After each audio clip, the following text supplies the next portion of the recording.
Greetings and welcome to Intro to Dreams Part 2.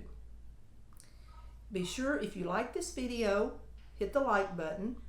If you want to subscribe, hit the subscribe button so that you'll get more videos like this.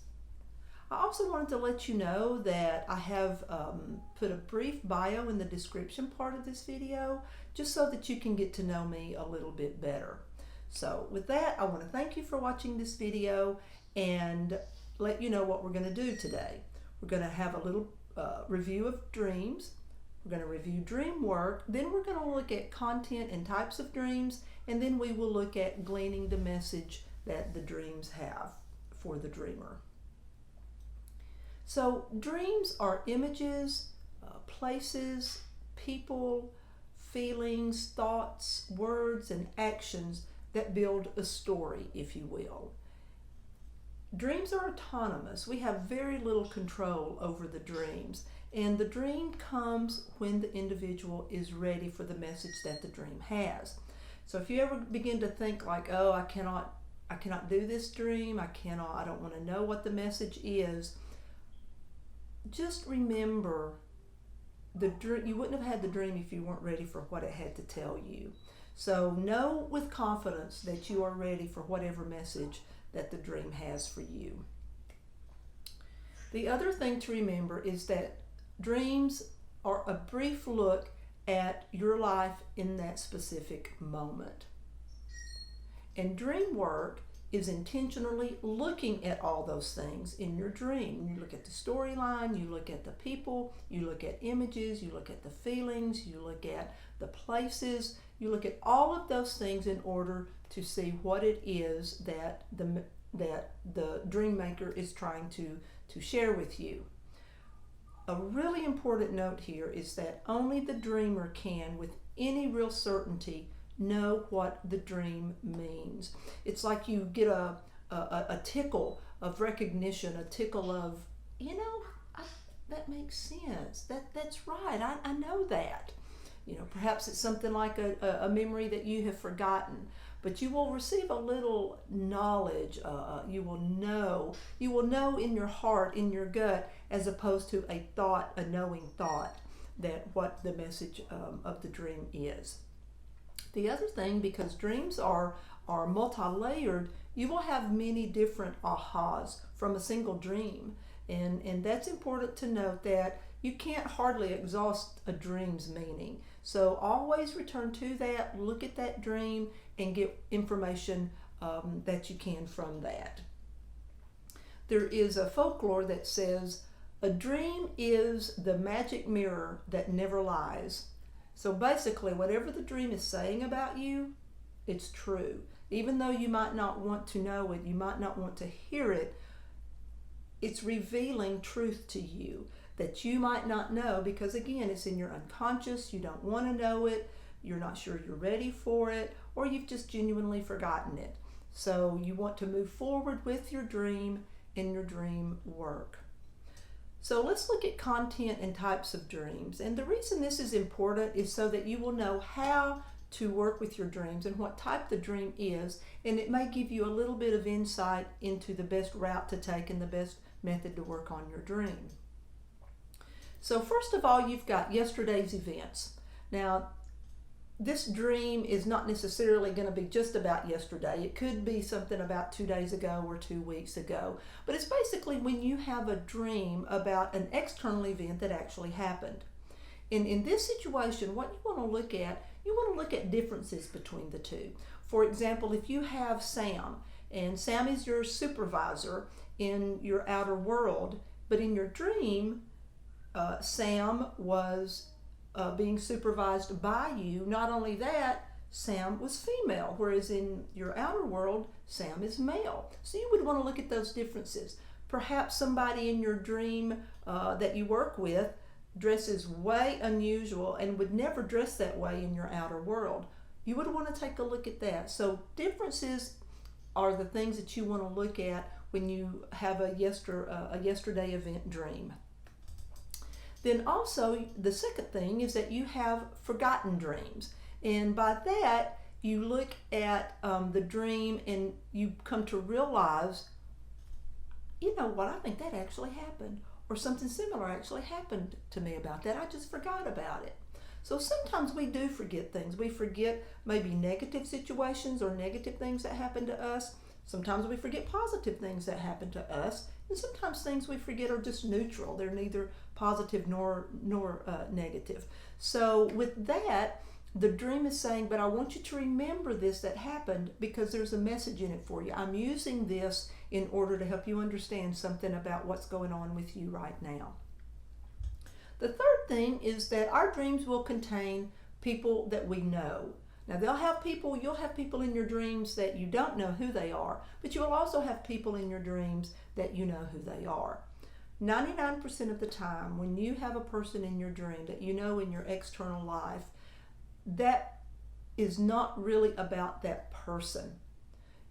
The information that you're needing to get is the information about you and the characteristics and personality of that individual in your dream. For example, if you dream of someone that you see as kind, you see as wise, you see as funny, then you would look at those parts of you. Funny, wise, kind. You would look at all those parts of you and see what needs to be seen in that. It could be encouraging. It could be saying you need more of that in your life. The same if you have someone in your dream that externally you see as mean-spirited and egotistical, you would want to look at the mean-spirited and egotistical part of you, because we all have it. We just sometimes ignore it and don't want to look at it. So when you look at other people in your dreams, you make that association with that part of you and them that's similar, even if you deny it. Fourth, archetypal images. So some of your content in your dreams will be archetypal, and these are images and patterns and ideas that we all draw from in that collective unconscious. Fifth, ESP dreams, extra sensory perception dreams. Now these are rare, but they do occur. And Morton Kelsey gives an example, and you've heard me talk about him before. He's written books about dreams and has a lot of experience with dream work. And when he was first wanting to publish a book, a friend of his knew he was wanting to publish a book. And this friend had a dream about a publisher, an address, and a contact person. So the friend thought, well, I might as well give this to Morton and let him do with it what he will. So back then there was not Google. You could just type it in and find out if there really was a publishing company with that name and a contact person.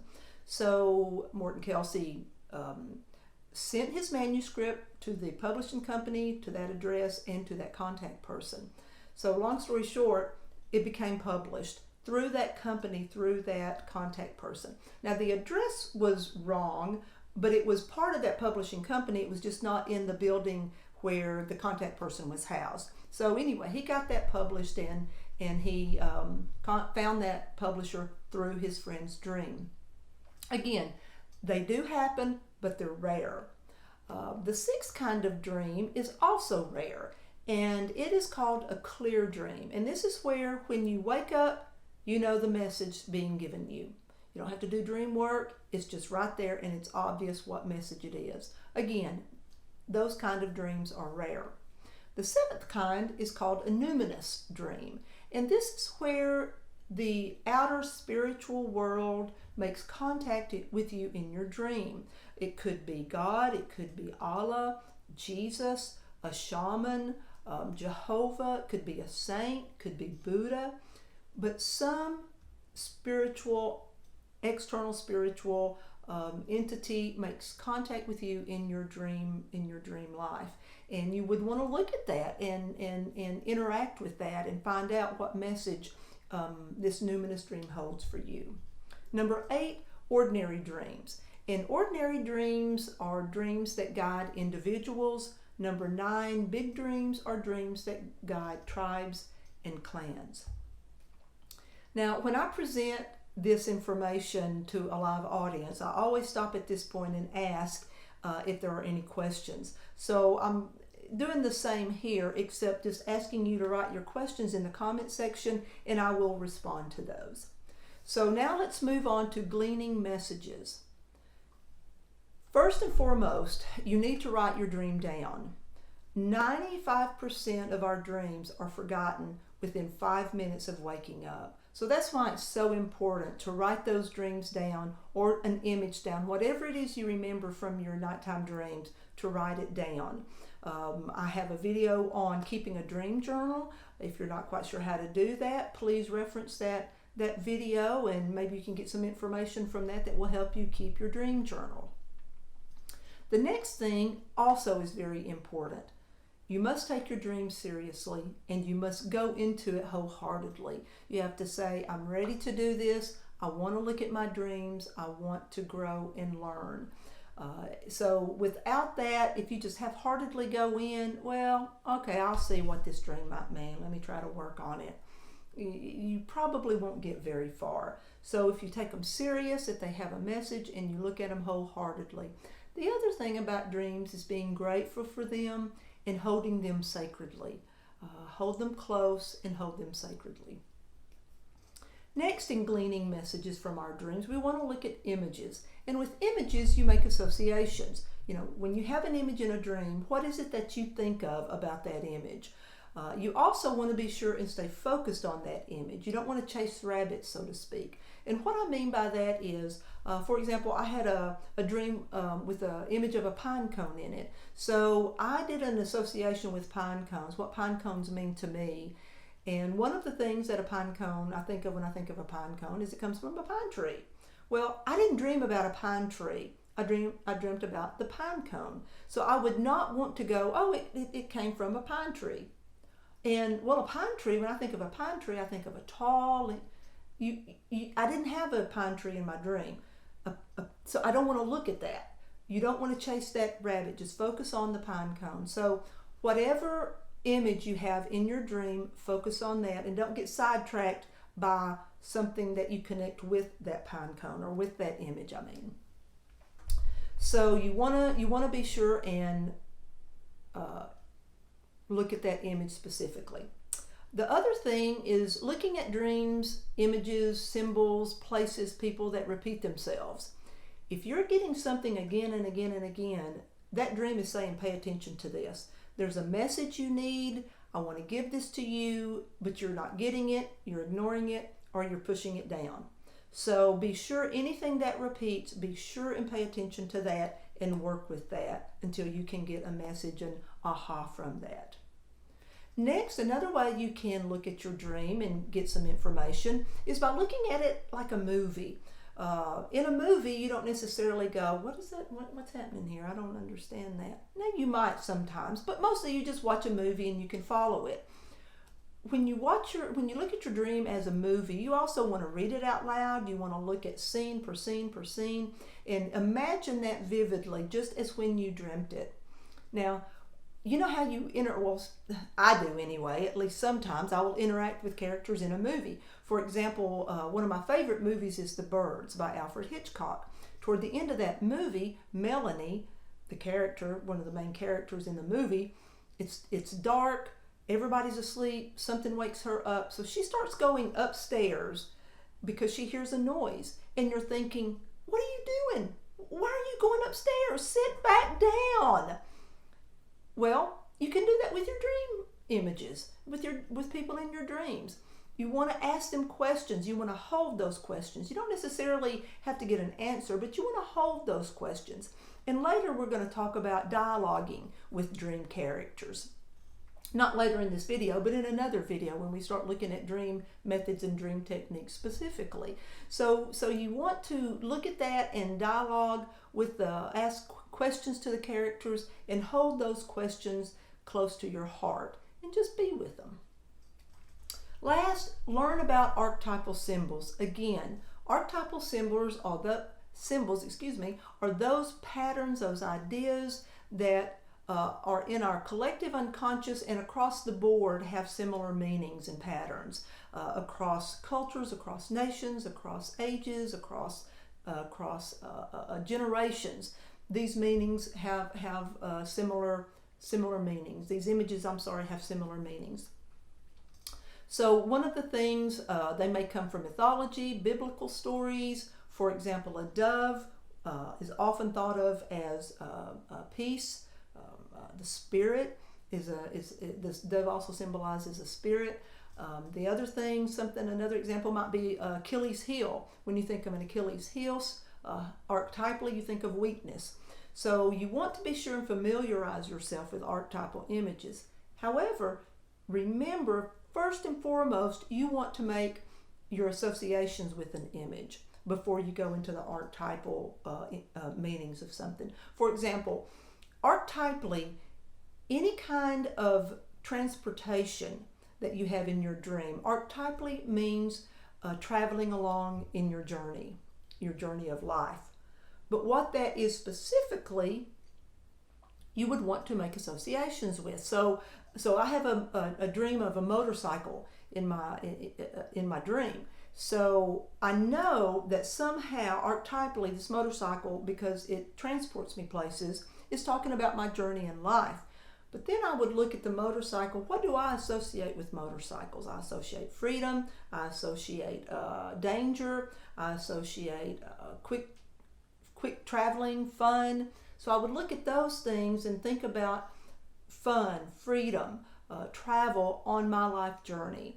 So you want to make those associations with the image, personal associations first, and then broaden it to archetypal images.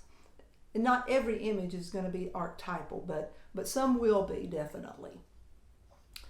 So with that said, you have enough to begin looking at your dreams and gleaning information from your dreams. So I want to thank you very much for watching this video. Please be sure and hit the like button and subscribe button if you would like more videos like this. And I did want to let you know that my next video is going to be a specific dream method, and I will be working a dream with that dream method. It'll be one of my dreams, and I'll be working that so you can see the flow, you can see how it goes, and you can see how the process happens. Again, thank you so much, and please hit the like button and subscribe button if you will. Watch the journaling video if you're not quite sure about keeping a dream journal, and be sure and write your dreams down. Thank you and happy dreams.